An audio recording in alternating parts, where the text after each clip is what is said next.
حضرت سلمان فارسی رضی اللہ تعالیٰ عنہ کو قبول اسلام سے قبل جب ان کے والد نے گھر سے نکال دیا تو وہ حق کی تلاش میں ایک پادری کے پاس پہنچے اور اس کی خدمت کی۔ جب وہ مرنے لگا تو اس نے کہا، کوئی ایسا شخص نہیں جس کے پاس میں تجھے بھیج سکوں، تم غموریہ چلے جاؤ، وہاں ایک پادری خدا رسیدہ ہے۔ پادری کی موت کے بعد آپ غموریہ چلے گئے اور دوسرے پادری سے ملے، پھر اس پادری کی خدمت کی۔ جب اس کی موت کا وقت قریب آیا تو اس نے کہا، آخری نبی کا زمانہ قریب ہے جو ریگستان عرب سے اٹھ کر دین ابراہیمی کو زندہ کرے گا اور وہ کھجوروں والی زمین کی طرف ہجرت کرے گا۔ اس کی علامات یہ ہیں، وہ ہدیہ قبول کرے گا اور صدقہ اپنے لیے حرام سمجھے گا۔ اس کی دونوں شانوں کے درمیان مہر نبوت ہوگی۔ اگر تم اس سے مل سکو تو ضرور ملنا۔ اس پادری کے مرنے کے بعد حضرت سلمان فارسی رضی اللہ تعالیٰ عنہ نے اس کھجور والی زمین پر جانے کا ارادہ کیا۔ کچھ تاجر عرب کی جانب ہجرت کر رہے تھے۔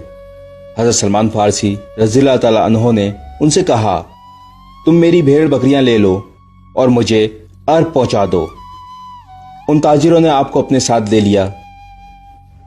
راستے میں ان تاجروں نے آپ رضی اللہ تعالیٰ عنہ کو دھوکہ دیا اور انہیں ایک یہودی کے ہاتھوں فروخت کر دیا۔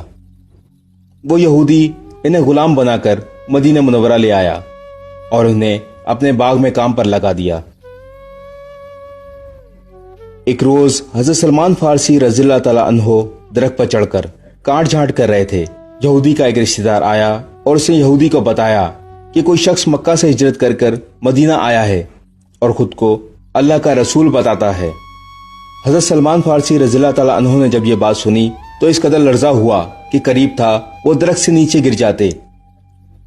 حضرت سلمان فارسی رضی اللہ تعالیٰ عنہ پادری کی بتائی ہوئی نشانیاں دیکھنے کے لیے آپ صلی اللہ علیہ وسلم کی خدمت میں کچھ کھجوریں صدقہ لے کر پہنچے تو آپ صلی اللہ علیہ وسلم نے صدقہ لینے سے انکار کر دیا اور صدقہ صحابہ کے سپرد کر دیا۔ دو نشانیاں مکمل ہو چکی تھیں، ایک عرب کی طرف ہجرت کرنا اور دوسرا صدقہ نہ لینا۔ تیسری نشانی دیکھنے کے لیے آپ رضی اللہ تعالیٰ عنہ نے آپ صلی اللہ علیہ وسلم کی خدمت میں کچھ کھجوریں بطور ہدیہ پیش کی تو آپ صلی اللہ علیہ وسلم نے قبول فرمائی۔ اسی طرح تیسری نشانی مکمل ہو گئی۔ ایک روز نبی کریم صلی اللہ علیہ وسلم جنت البقیع میں جنازے کے ساتھ تشریف لے گئے۔ حضرت سلمان فارسی رضی اللہ تعالیٰ عنہ آخری نشانی دیکھنے کے لیے نبی کریم صلی اللہ علیہ وسلم کے پیچھے آ کے کھڑے ہو گئے تاکہ مہر نبوت دیکھ سکیں۔ نبی کریم صلی اللہ علیہ وسلم حضرت سلمان فارسی رضی اللہ تعالیٰ عنہ کی کیفیت کو جان گئے اور اپنی پشت مبارک سے چادر اٹھا دی۔ حضرت سلمان فارسی رضی اللہ تعالیٰ عنہ نے مہر نبوت کو دیکھا اور بوسہ لیا اور زار و قطار رونے لگے اور آپ صلی اللہ علیہ وسلم پر ایمان لا کر ہمیشہ کے لیے دامن مصطفیٰ سے وابستہ ہو گئے۔ حضرت سلمان فارسی رضی اللہ تعالیٰ عنہ ان صحابہ اکرام میں شامل ہیں جن کو نبی کریم صلی اللہ علیہ وسلم نے جنت کی بشارت کی۔